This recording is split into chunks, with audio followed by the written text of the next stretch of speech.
historia que vou narrar ten como protagonista o meu bisavó, que se chamaba Manuel García Lameiro, e vivía na parroquia de Piñeiro, concretamente no lugar de campo.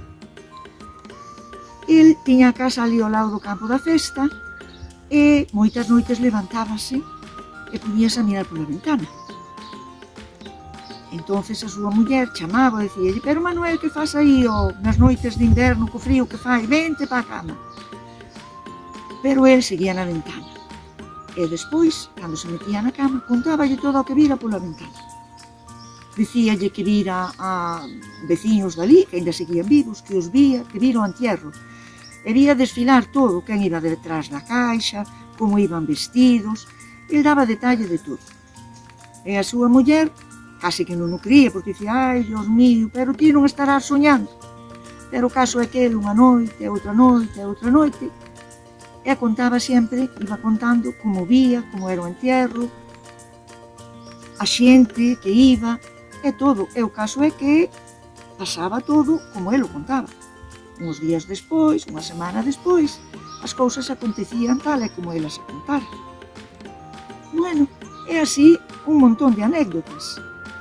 E un día de verán, me parece que decía a miña aboa que no mes de agosto, pasou por ali un veciño, cantando, asubiando, que asacha ao lombo. E entonces saludáronse, como sempre: adiós, Manuel, adiós, Pepe. Bueno, pero en canto pasou o señor, o veciño, el dille á súa muller: ai, Dios mío, é a última vez que o vexo vivo. Dentro de poucas horas estaráche morto. E a súa muller botou as mans á cabeza, estaba asustada e dicíalle: pero ti que dis, Manuel? O que ois? A noitiña vai dar a campana, vai tocar a difunto por el. E bueno, efectivamente, a noitiña dou carreiras e el non lle fixo falta preguntar quen morrera, porque xo sabía. E efectivamente, así foi.